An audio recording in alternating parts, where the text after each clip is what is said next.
The average true range is a great tool when it comes to adapting to the ever-changing market environment, being a useful indicator in measuring volatility. The average true range measures the price range of an asset. The higher the volatility, the higher the ATR. The average true range is one of the most useful indicators because it helps the trader deciding on where will set a stop loss or profit target, or if he even should open a trade in the first place. The ATR is measured as the greatest of any of the following three metrics: the value of the current high minus the low, the distance of the current high minus the previous close, and the distance of the current low minus the previous close. Despite the fact the average true range is not so common among traders, this indicator can assist them in entering and exiting trades. The ATR indicator moves up and down as price movements become larger or smaller. A new ATR reading is calculated as each time period passes. On 1-minute charts, a new ATR reading is calculated every minute. On a daily chart, a new ATR is calculated every day. All these readings are plotted to form a continuous line, so traders can see how volatility has changed over time. An asset's range is the difference between the highest price and the lowest price on any given day. The average true range reveals information about how volatile the asset actually is. High ranges reveal high volatility, while small ranges suggest low volatility. The ATR is basically an exponential moving average of the true range. Most common settings of this indicator are the 14-day ATR. Depending on their trading objectives or the time frames, traders can use shorter or longer inputs of the ATR. Longer ATR will be slower and will generate fewer trading signals.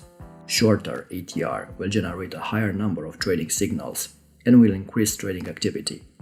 For example, an average true range of only 5 periods wouldn't offer a large enough sample to generate an accurate indication of the true range of the security. An average true range of 50 periods would generate a more smooth average true range on the chart, with fewer and possibly high-quality signals. Let's assume that you are using a swing trading strategy and you're using an ATR with a 50-period input. You should keep in mind that if you're trading on the daily chart, the ATR indicator will indicate the average volatility over the past 50 days. However, if you are trading on the 4-hour chart, the ATR indicator will only display the average volatility over the past 54-hour candles. So the ATR's value differs from time frame to time frame. It's not a unique value. Now, how to read the average true range?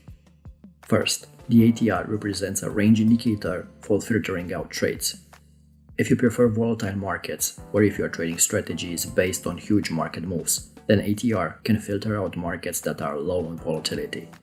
Even if you prefer calm, quiet markets, the average true range indicator will help you to filter out those periods of times that you would prefer to avoid.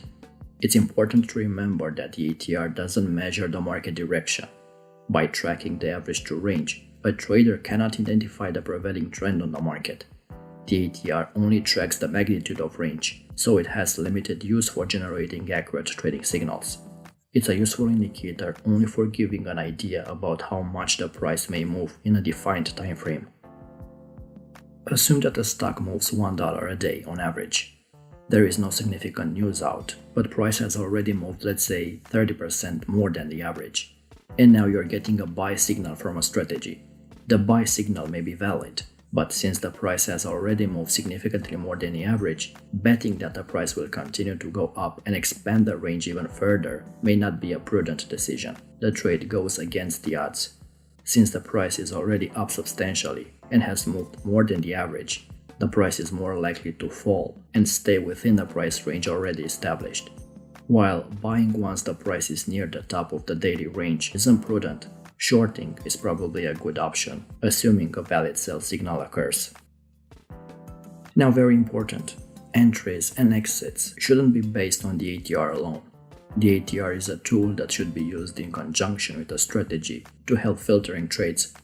For example, in the previous situation, you shouldn't sell simply because the price has moved up and the daily range is larger than usual. You short only if a valid sell signal occurs, based on your particular strategy. Second, the ATR formula will assist you in setting profit targets. Knowing the average range is extremely useful since it allows the trader to estimate how much profit potential there is in the market. For example, There is no point looking for 200 pips of profit from a trade in a currency pair if the average true range for that market over the last 14 days is only 60 points. A simpler solution is to halve the 14-day ATR of the instrument and use this figure as your profit target. Thus, after entering a trade, you could set yourself a profit target of around 30 points. So how to trade with the average true range? The ATR indicator is useful to identify low levels of volatility. The average true range doesn't tell the trader anything about market direction. Don't get confused about the direction. If the average true range is going up on the chart, that doesn't mean that the trend is up.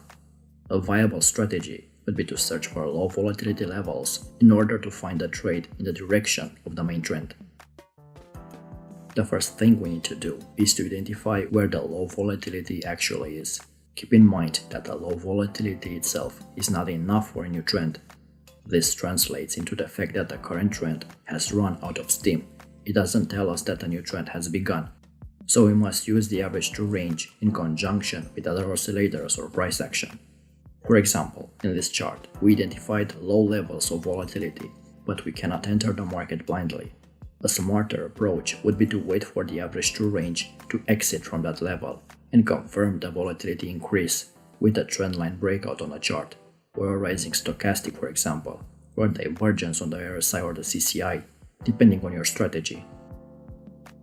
Second strategy involves using ATR as a trading stop loss. A trailing stop loss is a way to exit a trade if the asset price moves against you, but also enables you to move the exit point if the price is moving in your favor.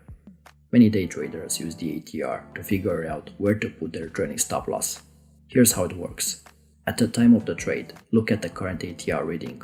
A rule of thumb is to multiply the ATR by 2 to determine a reasonable stop loss point. So if you're buying a stock, you might place a stop loss at a level twice the ATR below the entry point. If you're shorting a stock, you would place a stop loss at a level twice the ATR above the entry price. If you're long and the price moves favorably, continue to move the stop loss to twice the ATR below the price. In this scenario, the stop loss only moves up, not down. Once it is moved up, it stays there until it can be moved up again, or the trade is closed as a result of the price dropping to hit the trailing stop loss level.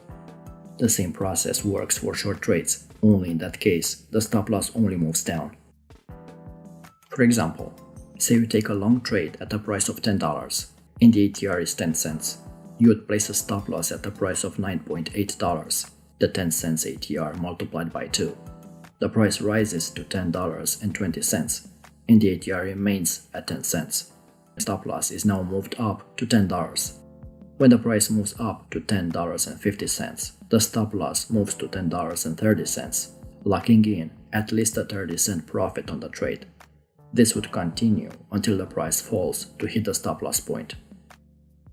Now here's an interesting indicator. In order to make it easier to visually see where those stops would be placed, you could use the ATR bands. This indicator will show an upper and a lower band around the price, showing where you can put your stops or trail them in open positions. You can use ATR bands in a number of ways. It's an easy visual way to see where you could place your stop loss. You can use a multiple of ATR as your target, and you can trail your stops alongside the ATR bands. ATR bands indicator has only two variables, the period and the multiplier. By default, ATR period is set to 24, with the rationale that one day has 24 hours, so that way we're getting the average price movement for the past day. However, if you're day trading, it could be useful to have a shorter period ATR, for example if you want to make recent price volatility more relevant. ATR multiplier also depends on your trading style. Let's say your current ATR value is 20 pips and you use a multiplier of 2. Then the bands will be 40 pips on each side. If you use a multiplier of 3, the bands will be 60 pips on each side. There is no universal rule for setting stops according to the ATR. It depends on each trader's individual risk tolerance, while also allowing the trade breathing room to develop. So backtest and choose the settings that are in line with your strategy. As you probably know, one of the most important aspects of trading and investing is having a disciplined risk management process. Because the ATR doesn't measure direction and simply considers the magnitude of range, it has limited utility as a means for generating trading signals, but it's a useful tool for providing an idea about how much a market may move and will help you to apply a proper position size and a proper stop placement. If you learned something new and found value, leave us a like to show your support, subscribe to our channel and click the bell icon to stay notified when we release new videos. Until next time.